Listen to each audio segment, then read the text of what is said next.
Assalamualaikum warahmatullahi wabarakatuh. Perkenalkan, nama saya Pipin Holipah dari Farmasi D. Di sini saya akan menjelaskan jurnal yang berjudul Klarifikasi Asam Lemak Hasil Hidrolisasi pada Minyak Biji Kelor dengan metode klorografi gas spektroskopi massa. Di sini ada pendahuluan. Minyak merupakan salah satu penyusun utama tubuh hewan dan tumbuhan. Minyak yang berasal dari hewan digolongkan sebagai minyak.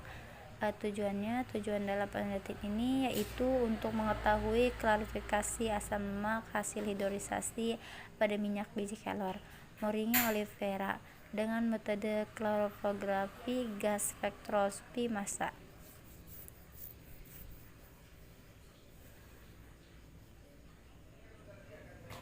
Metode penelitian, alat peralatan yang digunakan dalam penelitian ini adalah alat evaporator dan seperangkat alat kromografi, gas spektrometer, massa kilogram sm. Bahan-bahan utama biji kelor, bahan-bahan kimia adalah aqueous, N-heksana, mentol, indikator, protein, asam klorida, kalium hidroksida, Na2SO4, H2SO4 pekat, NaCO3, indikator universal, NaCl. Preparasi sampel, penyiapan sampel biji kelor kering tua dikupas kulitnya, keringkan dalam oven suhu 150 derajat celcius selama 2 jam. Kemudian biji kelor yang sudah kering dihaluskan menggunakan blender. Biji kelor yang sudah dihaluskan kemudian diayak dengan ayakan ukuran 120 ml. Dilakukan langkah yang sama untuk biji kelor basah muda.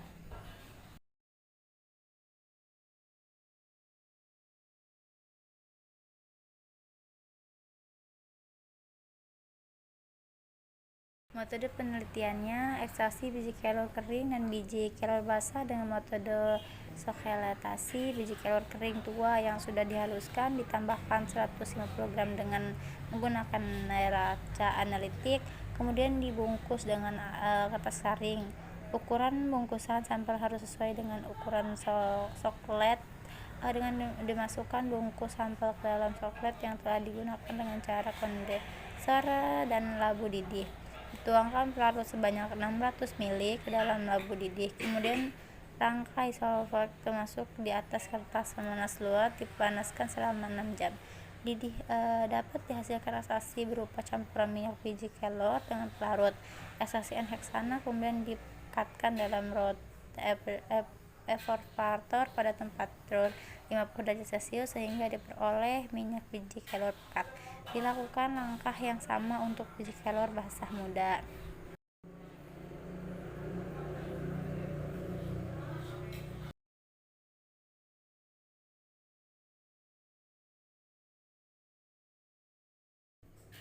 Mode penentuan bilangan asam dan kadar asam lemak basah. Minyak biji kelor sebanyak 50 ml dimasukkan dalam air 205 ml, tambahkan mentol 96% sebanyak 2 ml, panaskan pada suhu 60 derajat celcius selama 10 menit sambil diaduk. Campurkan tersebut menjadi 3 bagian dengan masing-masing ditambahkan 2 tetes indikator voltamin titrasi dan larutan K2 0,1 N yang telah disterilisasi hingga berwarna merah jambu. Warna merah jambu ini harus bertahan paling sedikit 15 detik. Volume titrasi yang dibutuhkan dicatat bilangan asam lemak bebas dalam contoh dihitung. Hidrasi minyak biji kelor sebanyak 200 gram minyak biji kelor dimasukkan ke dalam labu leher kemudian ditambahkan 500 mentol dan 50 ml larutan KOH 12%. Campurkan dilakukan dengan pengaduk pada temperatur 660 derajat celcius selama 90 menit.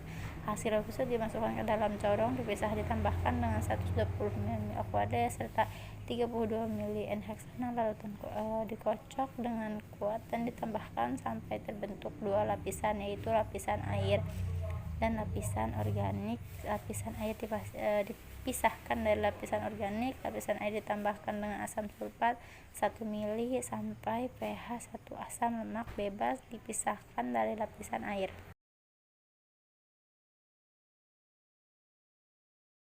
Penentuan bilangan penyembuhan KOH ditambahkan dengan kaca arodi sebanyak 0,3 gram dilarutkan dalam 90 meter.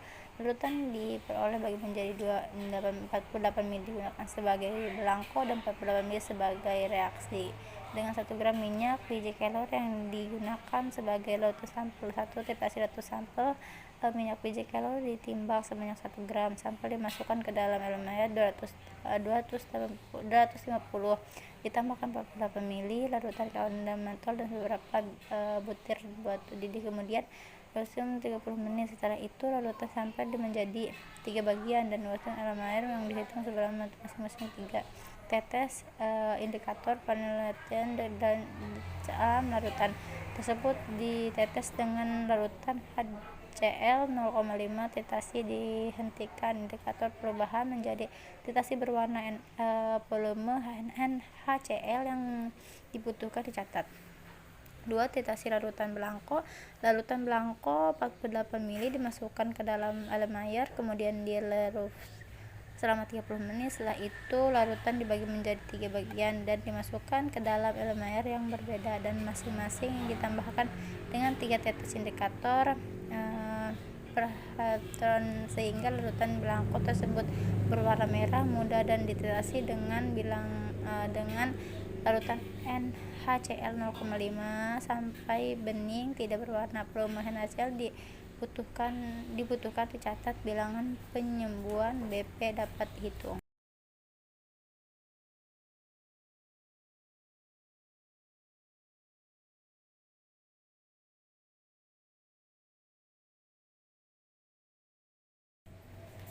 Ekstraksi asam lemak basah hasil hidrolisasi minyak biji kelor.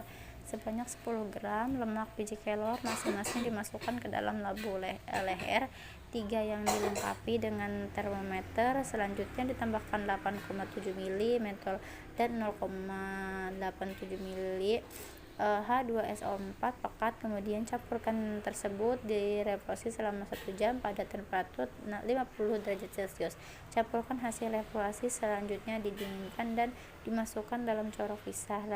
Lanjutnya ditambahkan 20 ml Aquades dan dilanjutkan dengan penambahan larutan NaH2CO3 tetesan demi tetes sambil dikocok dan larutkan pH dengan indikator universal sehingga netral.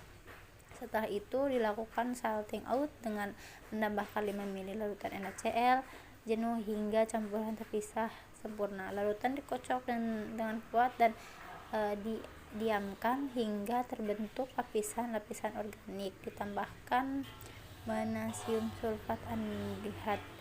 Integrasi asam lemak dilakukan dengan menginjeksikan metil asam dari asam lemak dari biji kelor pada alat kromografi gas Sarkotopsi Masahi Mazu KIPI 2010 pada kondisi sebagai berikut. Temperatur oven kolom 50 derajat Celcius. Temperatur injeksi 300 derajat Celcius. Tekanan saat 13 kPa. Total aliran 40,8 ml. Lanjut aliran 26,7 nm dan aliran kolom 0,5 ml per menit. Pembahasan hasil analisis menggunakan KGSM. Hasil pemeriksaan analisis dengan proporsi untuk asam lemak hasil hidrolisasi minyak biji kelor kering menghasilkan kalkulasi dengan puncak IPA asam lemak.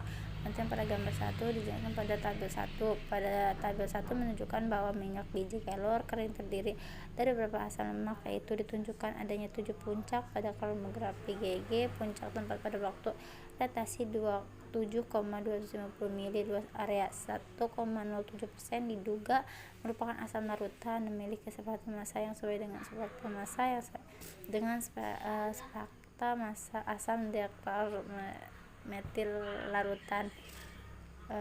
Puncak keseimbangan dengan waktu relasi 42,79 memiliki luas area diduga menunjukkan asam sulfat memiliki spektrum yang digunakan massa apa ya namanya, dengan merupakan asam etanol memiliki spektrumasa yang dengan berdasarkan data-data tersebut disimpulkan bahwa asam lemak minyak biji kelor kering adalah asam larutan, asam palmit, asam palimat, asam oleat, asam asam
data kromatografan dan spektrum KGSM untuk biji kelor basah.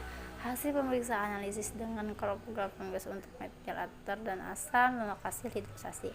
Minyak biji kelor basah menghasilkan kromatografis dengan 9 puncak asam lemak seperti pada gambar 2. Hasil yang dicantumkan pada tabel 2 menunjukkan bahwa minyak biji kelor basah terdiri dari beberapa asam lemak yang ditunjukkan adanya 9 puncak pada kromatografis.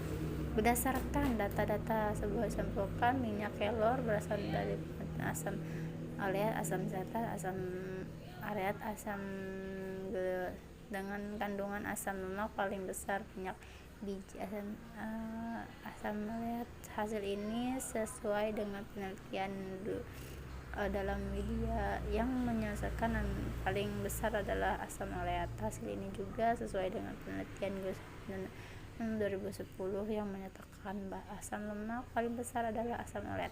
Pada data kromatografi gas dapat disimpulkan bahwa metil ester dan asam lemak hasil hidrosasi minyak biji kloroform kering menghasilkan kromatografi pun asam lemak, sedangkan untuk meminjak biji kloroform asam menghasilkan kromatografi dengan 9 puncak asam lemak. Hal ini disebabkan bahwa ada kemungkinan adanya benda asing atau biji yang berkualitas sejak yang bercampuran dalam bahan baku serta pelaku terhadap bahan baku pada saat proses.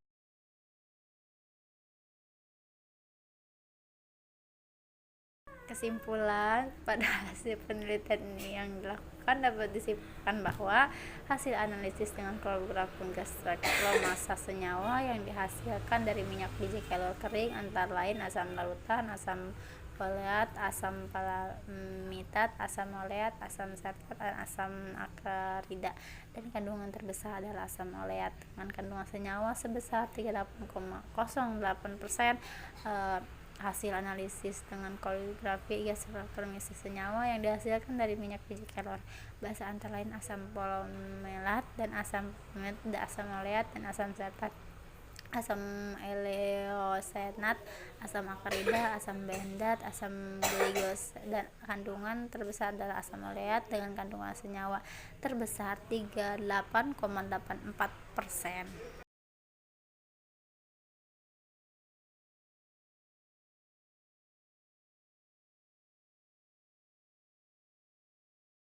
Mungkin cukup sekian dari saya, kurang lebihnya mohon maaf. Wabillahi taufiq wal hidayah. Assalamualaikum warahmatullahi wabarakatuh.